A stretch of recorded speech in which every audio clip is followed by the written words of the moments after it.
অত্যন্ত সম্মানিত মা এবং বোনেরা, সর্বস্তরের ইসলাম প্রিয় মুসলিম জনতা, রাহমানি ও রাহমাকুমুল্লাহ, মহান আল্লাহ পাক জাল্লা শানুহু আম্মা নওয়ালুহুর পাক শাহী দরবারে হৃদয়ের গভীর থেকে শুকর আদায় করে পড়ছি আলহামদুলিল্লাহ।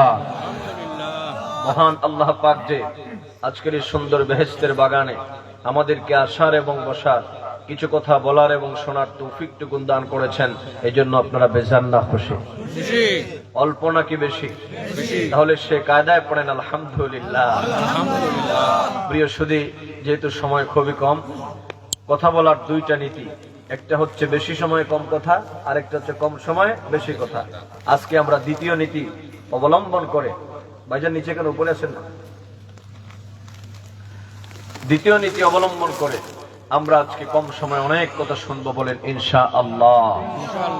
আমি আপনাদের সামনে মহাগ্রন্থ আল কোরআনুল করিমের সূরা আলে ইমরান থেকে একখানা আয়াতে কারিমা তেলাওয়াত করেছি।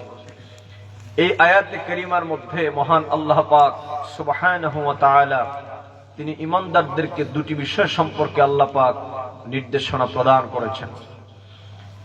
এই মর্মে আল্লাহ পাক ইরশাদ করেছেন, ইয়া আইয়ুহাল্লাযীনা আমানু, ওহে আমার বিশ্বাসী বান্দারা, ইত্তাকুল্লাহ, ইত্তাকুল্লাহ, তোমরা আমি আল্লাহ পাককে ভয় করো, মানে আমি আল্লাহ পাকের ভয়ের নীতি অবলম্বন করে চলবা। আর এই ভয়টা শুধু মুখ দিয়ে ভয় করি এরকম বললে চলবে না।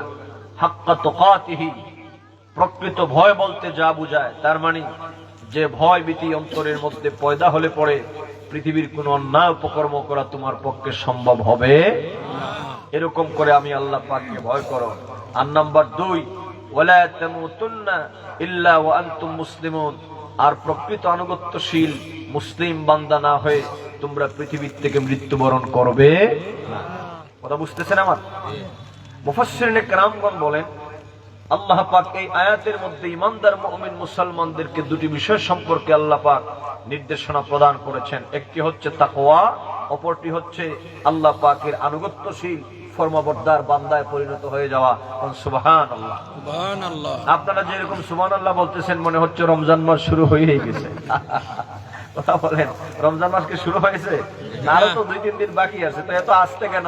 এখনই যদি আপনাদের ভোল্টেজ এত কম থাকে তাইলে তো রমজান শরীফে কি হবে আল্লাহই ভালো জানে। মুহাব্বতে বলেন আল্লাহু আকবার, আল্লাহু আকবার, বলেন ইয়া রাসূলুল্লাহ, ইয়া রাসূলুল্লাহ। মাশাআল্লাহ, এই তো বোঝা গেল যে আমরা বুরুঙ্গার সুন্নি সম্মেলনে আছি। আওয়াজ তো আছে, আমি জানি, তো আমি তো জানি, অতএব মাঝে মধ্যে একটু আওয়াজ দিতে হবে, বলেন ইনশাআল্লাহ, ইনশাআল্লাহ। এর মধ্যে আল্লাহ পাক বলছেন আমাদেরকে, তোমাদের ঈমানদারদের প্রধানত যে গুণটি প্রয়োজন সেটি হচ্ছে তাকওয়া। তাকওয়া। কোনো কথাবার্তা আর নাই, সময় কিন্তু খুবই কম। আমাকে অনেক কথা, 2 ঘন্টার কথা আমাকে 30 মিনিটে বলতে হবে। বুঝতেছেন আমি কি টাইম দিয়ে বলবো? এবার আসেন তাকওয়া শব্দের আভিধানিক অর্থ। তাকওয়া শব্দের অর্থ হচ্ছে বিরত থাকা, দূরে থাকা, মুক্ত থাকা।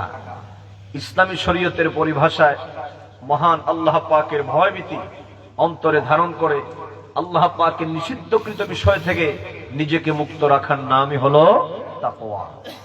আমি যদি